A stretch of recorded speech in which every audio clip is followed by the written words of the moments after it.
Hey everybody, welcome back. Today we're going to do kind of a how-to video on how to pull out bearings, wheel bearings.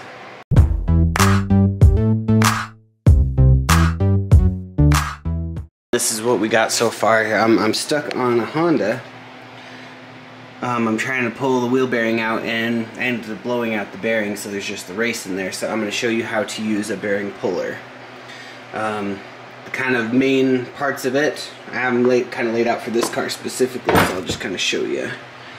So what you have is you have your adapter cup, you have a top for the cup, and then you have a big bolt. You got some washers that go with those on each side, and then you have the actual bearing adapter, and then you have just like a little nut that goes on the end of it. And then here's just a socket that goes on the nut. So what you're going to do is, the idea is to actually get the bearing going through it's going to come out this back end over here. So we're going to set it up to where we're going to be pulling it that way. Alright, so how this works is you're going to use the cup first, and you want to make sure it's bigger than the side of the lip, but it'll still actually stay.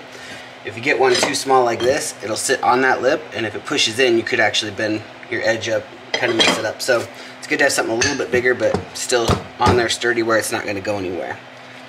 Next, you're going to take this top.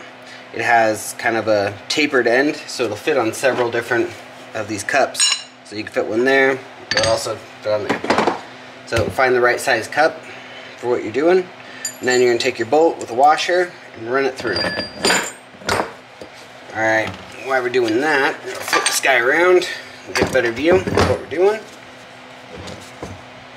Alright, and then you're going to take your adapter, which this adapter, it actually will go in there. You want to make sure it doesn't hit the knuckle at all, but it hits the bearing, or the race, excuse me. So I have it just where it's big enough where it'll catch on the race.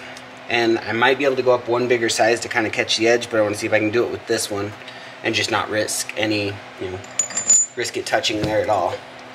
So you're going to throw the washer on, and then you're going to take your nut. It does have a threaded side and a non-threaded side, so you're going to want to put your threaded side on first. Another important thing to talk about is make sure you oil the bolt. It'll just make it last a little bit longer. I've heard some of them, if you don't, that it could, it breaks the threads easier, or it just might be harder to just sit and take on and put off. So, or put on and take off, excuse me.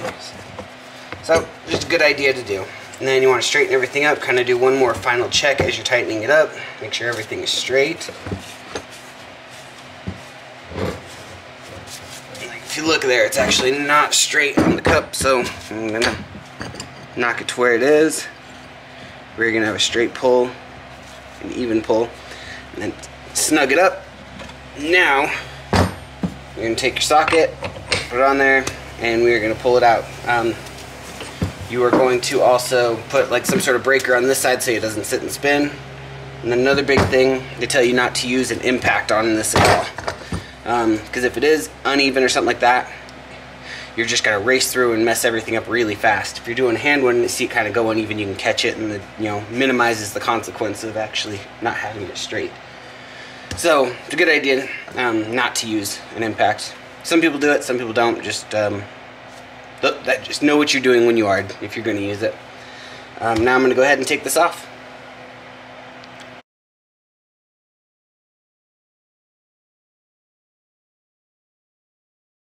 So it did get most of the way out and just stopped. So I'm going to actually turn this nut where the threaded side, I'm going to put it on the outside going in. Give it maybe a little bit more bite. I don't feel like that's the reason, but it almost felt like it was stripping and it wasn't making any more progress. So I'm just going to try it that way, see if we can, get a little bit farther. Get that last little part done.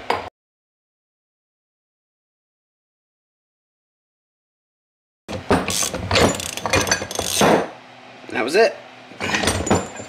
So that's how you do it, how you press out a bearing, or a race in this case if you blow up your bearing, and then you'll just reverse the procedure when you go to press a new bearing in. So I hope that helped, and I'll see you next time.